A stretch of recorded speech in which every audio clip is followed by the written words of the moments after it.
व्यासपीठ या व्यासपीठावर उपस्थित ज्येष्ठ नेते, सर्व इच्छुक उमेदवार, माझ्या मतदार बंधू आणि भगिनींनो, आज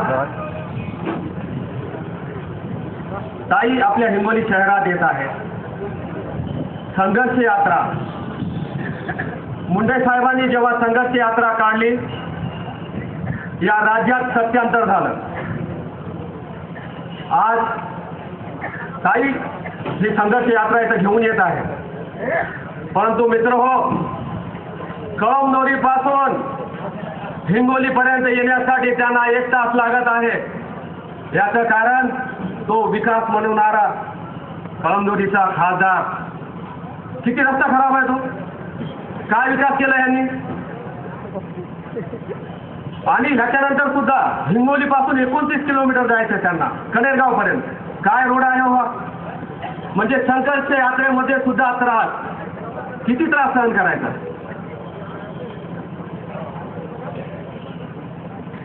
माझ्या अगोदर सर्व नेत्यांनी आपल्याला हिंगोलीची आजची स्थिती समजून सांगितलेली आहे. वनवास 14 वर्षाचा आहे. आपण 1 वर्ष जास्त भोवलेला आहे. कारण हिंगोलीची जनता सर्व मुकुटपणे सहन करते आहे. परंतु ह्या पुढं हे सहन होणार नाही. आता भाजपची सत्ता आल्याशिवाय राहणार नाही.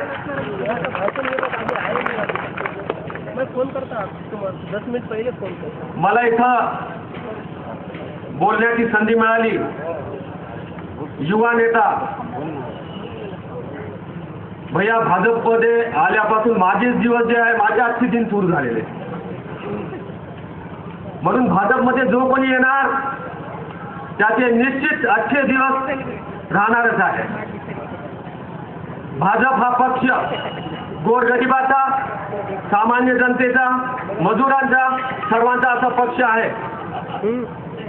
100 दिवसामध्ये केंद्र सरकारने हे दाखवून दिलेलं आहे. केंद्र सरकारमध्ये जी सत्ता आहे ती हिंगोलीमध्ये सुद्धा भाजपचाच आमदार निश्चित होणार. मी इतकी आपल्याला ग्वाही देतो. तिकीट कोणालाही मिळो, कारण आम्ही फक्त कमळाचं चिन्ह डोळ्यासमोर ठेवतो. जातपात, कुठलाच धर्म ह्याच्यावर हा पक्ष नसून सर्वसामान्य गोरगरिबाचा हा पक्ष आहे. निश्चितच तुम्ही यावेळेस आमचे हात मजबूत करा. जो कोणी आमचा आमदार असेल त्याच्यातर्फे मी ग्वाही देतो आपल्याला या हिंगोलीचा विकास 1 वर्षात करून दाखवेल. कोणाला पैसा खाऊ देणार नाही, सदाबी पैसा खाणार नाही. फक्त विकास. देवाच्या कृपेनं सगळं काही दिलेलं आहे आम्हाला. का ठरतात ह्या सामान्य जनतेला कळत नाही. फक्त काय त्या पुरवणीमध्ये 60 कोटी 70 कोटीचे काम. आपण मला सांगा साहेब, इथं तुम्ही बसलेले एकही सांगा मला. एक जणी असं सांगा की खरोखर तुम्हाला वाटतं हिंगोलीचा विकास झालेला आहे. मग एकदा माझ्यासोबत सगळ्यांना बोला, बोलो भारत माता की, बोलो भारत माता की, वंदे वंदे. आता क्रांती आणायची आपल्याला, म्हणून हे घोषवाक्य आपण दिलेलं आहे. आपल्या सगळ्यांनी पंकजा ताईचे हात मजबूत करायचे आहेत.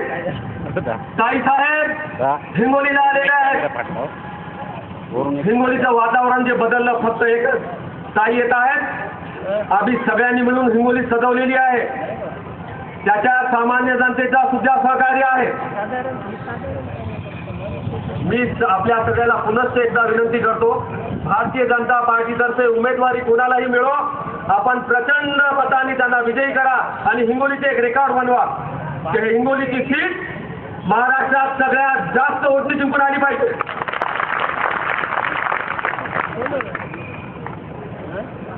मला बोलायची तर संधी दिली. माझे गुरु साखळे सर हे सुद्धा भारतीय जनता पार्टीमध्ये आहे, त्यांच्या शिष्य या नात्याने मी बोललो. आपल्याला विनंती करतो व मी माझे 2 शब्द संपवतो. जय हिंद, जय महाराष्ट्र.